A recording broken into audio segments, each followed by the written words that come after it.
1949 दिसंबर के बाद 12 साल शिकार नहीं थे। के मोहम्मद ने अपनी किताब में लिखा है कि समाज में एक बहुत बड़ा तबका यह मान रहा था कि हमें इसमें नहीं पढ़ना चाहिए, पर उसी समय लेफ्ट, लिबरल, सेक्युलरिस्ट इन्होंने जाके उनको भरा। और जब 12 साल का टाइटल सूट का जो लीगल टाइम होता है कि उसके बाद आप नहीं कर सकते, वो खत्म होने में जब एक हफ्ता रह गया था, दिसंबर 1961 में पैरोकार बने। राजनीति कौन लाया? हम लाए। 76 में रूटीन एक्सकेवेशन में खंबे निकल रहे थे इंदिरा जी के जमाने में, तो वामपंथी इतिहासकारों के प्रभाव में रुकवा दिया गया। हम लाए राजनीति। और एक बात बताइए, नवंबर 1989 में राम राज्य के नारे के साथ अयोध्या से लोकसभा चुनाव का श्री गणेश, और एक साल के अंदर नवंबर 1990 में कार सेवकों पर गोली चलाने वाली सरकार का समर्थन। राजनीति कौन कर रहा था? हम कर रहे थे क्या? इसलिए मैं कह रहा हूं, जिन्होंने सदैव राजनीति की है इसलिए उनको राजनीति नजर आ रही, जबकि भगवान राम की तो राजनीति यह थी कि उन्होंने नीति का राज्य स्थापित किया, राज की नीति नहीं। परंतु ये तो जानते किस राज की नीति पे चल रहे थे? वो ब्रिटिश राज वाली नीति।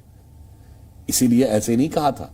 16 मई 2014 को जब मोदी जी के नेतृत्व में हमारी स्पष्ट बहुमत की सरकार आई, तो 18 मई 2014 को लंदन के द गार्डियन अखबार ने अपने एडिटोरियल में लिखा, यानी जिन्होंने हम पे हुकूमत की थी, उन्होंने लिखा कि 16 मई 2014 का दिन भारत में आजादी का दूसरा दिन माना जाना चाहिए। ये उनके शब्द हैं, हमारे नहीं।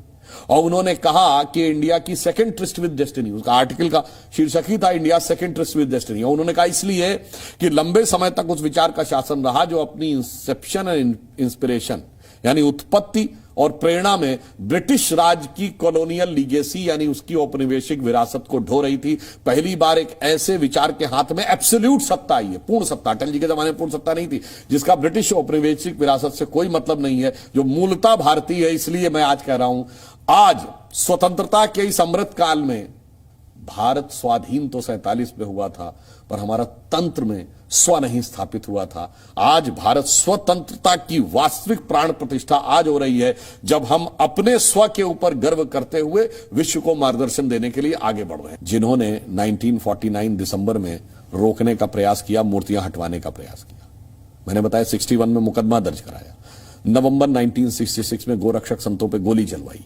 76 में जब खंबे निकल रहे थे तो एक्सकेवेशन रुकवा दिया। उन्होंने 1990 में राम भक्त कारसेवकों पर गोली चलाने वाली सरकार का समर्थन किया।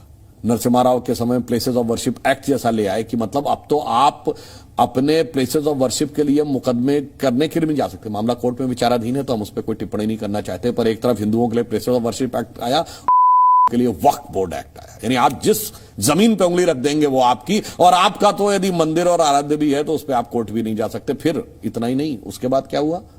हिंदू काल्पनिक,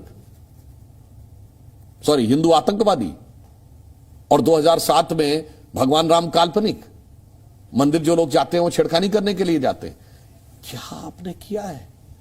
और उसके बाद आपकी ये पूरी पृष्ठभूमि देखकर किसी के मन में कोई संदेह रह जाता है कि आपने हिंदू धर्म और भारतीय संस्कृति को लांछित करने के लिए क्या क्या कार्य और कारनामे नहीं किए।